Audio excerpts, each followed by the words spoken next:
New book review for you guys. So today is Such a Good Mom by Julia Spiro. This one is coming out at the end of April. And this is it says right on the front here, a twisty ride not to be missed. I would agree with that commentary on this. I enjoyed this book. I thoroughly enjoyed this book. It kept me reading.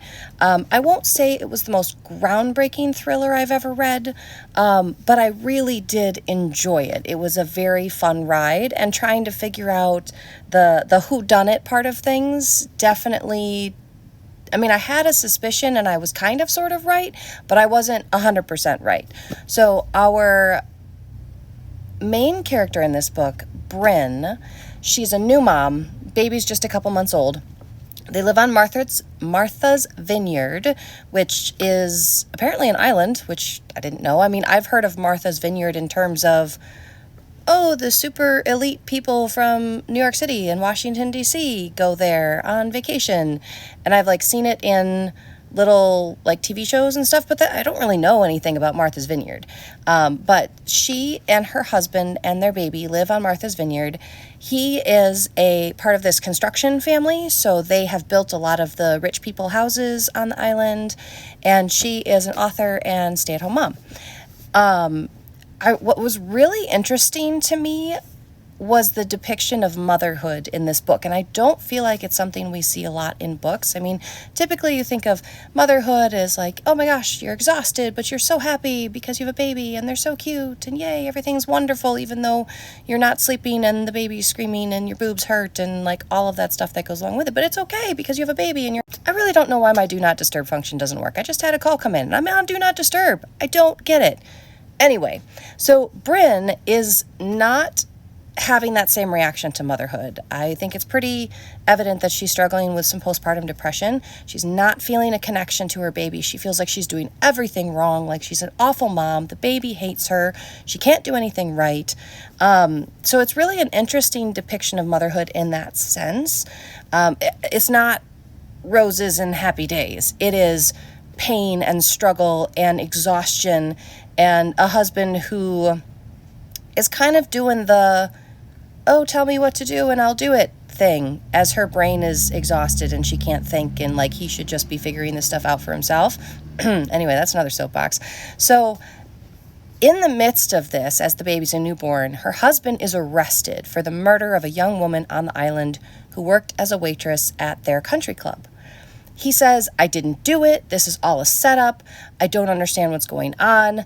I'm going to give you this super cryptic clue that you're going to have to figure out, even though you're exhausted and can't think. And by the way, still have to take care of the baby. And now I'm in prison or jail. So, there's that whole thing going along with it.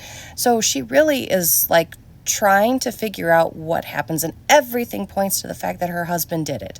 But I mean, in the book, that's just too easy. Obviously, the husband didn't do it. So she spends the book trying to figure out what really happened. And again, like I said, it's not groundbreaking. It's not like the twist is, oh my gosh, shocking. I've never heard that before. This was so crazy. It's not that, but I still really enjoyed this book. This is a solid read, a solid recommendation. I do recommend this book, but it's not going to be the book that knocks your socks off and you're falling off your chair. But I read this in 2 or 3 sittings because when I picked it up, I didn't want to put it down again. I wanted to figure out what was going on. It was well paced. The dialogue got me engaged in it. I felt for the characters. I really liked multiple characters of it. Had my suspicions about who I thought did it. Was kind of sort of right. And then at the very end, I was like, oh, I see.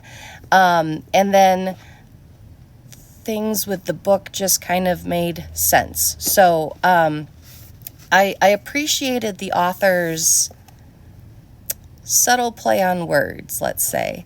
So yes, Such a Good Mom, Julia Spiro, comes out on April 29th, according to what's written on this book. And yeah, I really liked it. I thought this was really good. It was a quick read. It was a fast thriller.